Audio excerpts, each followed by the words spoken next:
Hi everyone, నేను మీ పవన్ని. Welcome back to our channel GPK shorts and entertainment. అంటే ఇది నా ఛానల్, మీ ఛానల్, మనందరి ఛానల్. సో ఈ ఛానల్ని మీరు గ్రో చేస్తే నాకు ఒక బూస్టప్ ఉంటుంది. సో అలా గ్రో కావాలంటే please like, share and subscribe. మర్చిపోకుండా నా వీడియో మీకు నచ్చినట్లయితే ప్లీజ్ సబ్స్క్రైబ్ అండ్ పక్కనే గంట సింబల్ ఉంటుంది. గంట సింబల్ ప్రెస్ చేసి ఆల్ అని సెలెక్ట్ చేసుకోండి. సో సబ్స్క్రైబ్ చేసుకోవడం అయితే మర్చిపోతండి. Next coming to our review. Today review Matka. Varun Tej, Meenakshi Chaudhary, Nora Fatehi and Karun Kumar is the director. GV Prakash is the music director. ఈ మూవీ ఈ రోజు రిలీజ్ అయింది, November 14th భయ.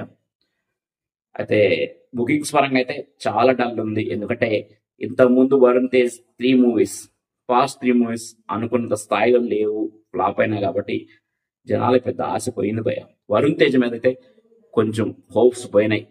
మళ్ళీ ఆ హోప్స్ రావాలంటే కంపల్సరిగా వరుణ్ తేజ్ ఒక సరైన మూవీ, మంచి ఎనర్జెటిక్ మూవీ చేయాలి. ఈ వరుణ్ తేజ్ మీద నాకు ఒక గౌరవం, మిగతా compare with all mega family members, Varun Tej guarantee నాకు గౌరవం ఉంది. ఎందుకంటే చేసిన ప్రతి సినిమా ఏదో ఒక వెరైటీ ట్రై చేస్తాడు. మరి ఎప్పుడు అదే రొట్ట కొట్టడు మూవీస్ కాకుండా, సేమ్ ఫార్మ్ లో కాకుండా కొంచెం డిఫరెంట్ గా ట్రై చేస్తారు.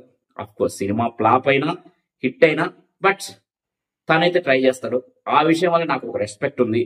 కానీ ఆ రెస్పెక్ట్ వల్ల కలెక్షన్ అయితే రావట్లేదు.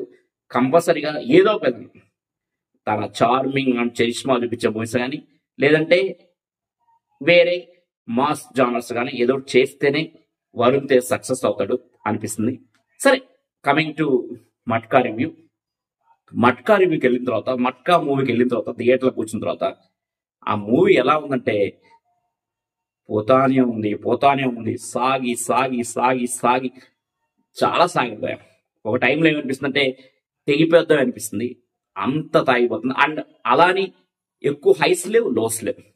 అండ్ యాక్షన్ లో ఓవర్ యాక్షన్స్ లేవు, నార్మల్ గానే ఎవరి క్యాట్ తగ్గట్టు వాళ్ళు పర్ఫార్మ్ చేసుకుంటారు. కానీ మరీ కనిపెట్టి అది పనిగా క్రింజ్ కామెడీ లేదు, క్రింజ్ యాక్షన్ ఎపిసోడ్స్ లేవు, క్రింజ్ డైలాగ్స్ కూడా లేవు.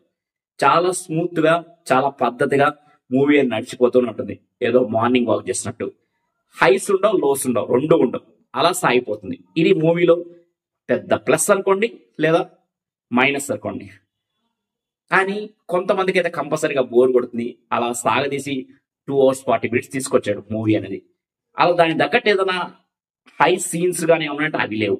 మెయిన్ ఈ మూవీలో నాకు నచ్చిన మెయిన్ ప్లస్ పాయింట్స్ ఏంటంటే, ఒకటి మన వరుణ్ తేజ్ గారు డిఫరెంట్ గెటప్స్ లో, అంటే ఏజ్ తగ్గట్టు అండ్ తన డెవలప్మెంట్ తగ్గట్టు కొంచెం కొంచెం డెవలప్మెంట్ అండ్ దానికి తగ్గట్టు డిఫరెంట్ షేడ్స్, వర్స్టాలిటీ చాలా బాగా చూపించాడు వరుణ్ తేజ్ గారు.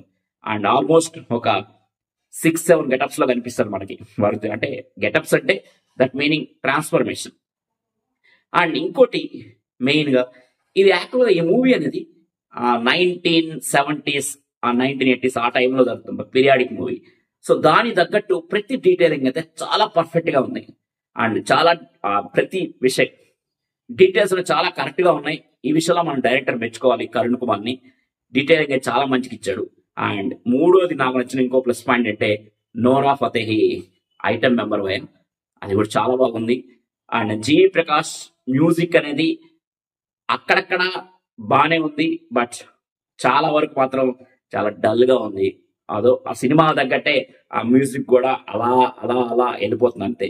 సో కొన్ని పాటలు అయితే మంచి బ్యాక్గ్రౌండ్ స్కోర్ ఇచ్చాడు మ్యూజిక్ అని, బట్ స్టోరీలో పెద్ద మనం ఊహించినంత కొత్తదనం ఏం లేదు. ఈ మధ్య చాలా సినిమాలు వచ్చాయి.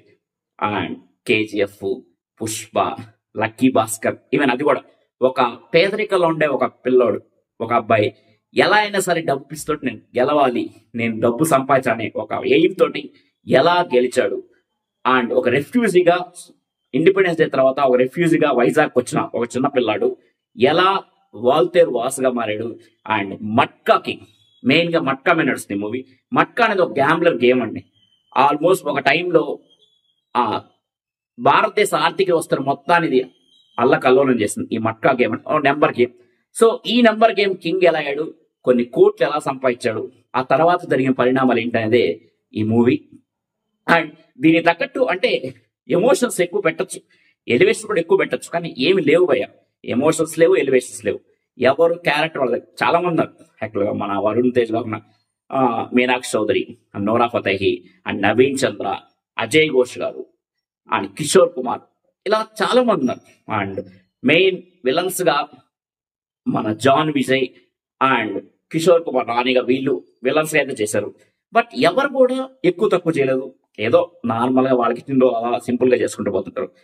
సో అదొకటి పెద్ద మైనస్ భయ. ఆ ఎలివేషన్స్ మనం ఊహించిన హైప్స్ కానీ ఎలివేషన్ ఏమి ఉండవు. అంటే ట్విస్ట్లు, భయంకరమైన ట్విస్ట్లు అయితే ఉండవు. వెళ్ళిపోతుంటది మూవీ అని, సీన్ టు సీన్ అలా వెళ్ళిపోతుంది అదే మూవీ. ఏదో 1-2 ట్విస్ట్లు ఉన్నాయి భయ, అది కూడా సెకండ్ హాఫ్ లో. ఫస్ట్ హాఫ్ పర్లేదు, ఓకే ఇలానే ఉందా ఫస్ట్ హాఫ్ అనుకుంటే, కానీ సెకండ్ హాఫ్ మరీ సాగిస్తారు భయ, మరీ లాగ్ ఎక్కువైపోయింది మూవీలో. సో కాబట్టి అంత అద్భుతం కాదు కదా సినిమా. పాటల పరంగా కానీ అంత ఏం కాదు. మా సాంగ్స్ కూడా జస్ట్ 2 సాంగ్స్ అయితే పర్లేదు, మంచిగా ఉన్నాయి. అంతేగాని బ్యాక్గ్రౌండ్ స్కోర్ చెప్పే కదా, పర్లేదు బాగానే కొట్టాడు. సో డైరెక్షన్ పరంగా కరుణ్ కుమార్ అయితే అంత చేసింది ఏం లేదు, సాదా సీదాగా ఒక మూవీని తీశాడు అండ్ జెన్యూన్ గా తీశాడు. మెయిన్ ఇక్కడ ఏంటంటే ఆ జెన్యూన్ హానెస్టీగా ఒక మూవీ అయితే తీశాడు. దేని జోలికి అనవసరమైన వేరే వాటి జోలికి పోకుండా, కామెడీ కానీ లేదంటే ఫైట్స్ కానీ దేని చూడకుండా జెన్యూన్ అటెంప్ట్ అయితే చేశాడు. దీనికి మనం కరుణ్ కుమార్ గారు మెచ్చుకోవాలి. అండ్ ఎయిటింగ్ కార్తీక్ శ్రీనివాస్, ఇది మాత్రం చాలా ప్రాబ్లం భయ. ఎయిటింగ్ అయితే చాలా ఫాస్ట్ అండ్ పేస్ గా చేసి ఉండాల్సింది. ఆ ఎయిటింగ్ అనేది మరీ నెమ్మదించడం వల్ల సినిమాని సాగదీసినట్టు అనిపిస్తుంది. సో ఈ మూవీ మన వరుణ్ తేజ్ మెగా ఫ్యాన్స్ ఆ అభిమానంతో ఒకసారి చూడొచ్చు, ట్రై చేయండి, బాగానే ఉంది. మీనాక్షి చౌదరి యాజ్ యూజువల్ గా తన ఒక వైఫ్ గా సో తన వరకు చేసింది. అండ్ నోరా ఫతేహి కూడా ఓన్లీ ఐటమ్ సాంగ్ కదా భయ, దీంట్లో ఒక క్యారెక్టర్ కూడా ఉంది నోరా ఫతేహిది, ఇంపార్టెంట్ క్యారెక్టర్. ఇంకా ఎక్కువ మాట్లాడితే మీనాక్షి చౌదరి కంటే నోరా ఫతేహికే ఒక ఇంపార్టెన్స్ ఉంది మూవీలో. అది ఈ మూవీ గురించి భయ. మీరైతే ఒకసారి ట్రై చేయండి, పర్లేదు. అండ్ నేను ఆ ధైర్యం ఎత్తిస్తున్నా, ఒకసారి చూసి రావచ్చు. అలాగని ఎక్కువ ఎక్స్పీరియన్స్ అయితే పెట్టుకోబోతే, నార్మల్ ఎక్స్పీరియన్స్ తో లో ఎక్స్పీరియన్స్ వెళ్ళండి, ఓకే పర్లేదు. మనం ఇచ్చిన 150 రూపీస్కి 200 రూపీస్కి ఇది న్యాయం అని అనిపిస్తుంది, పర్లేదు. సో ఈ మూవీకి నేను ఇచ్చే rating 2.5/5. And this is a brief review about Matka. Thank you, bye bye.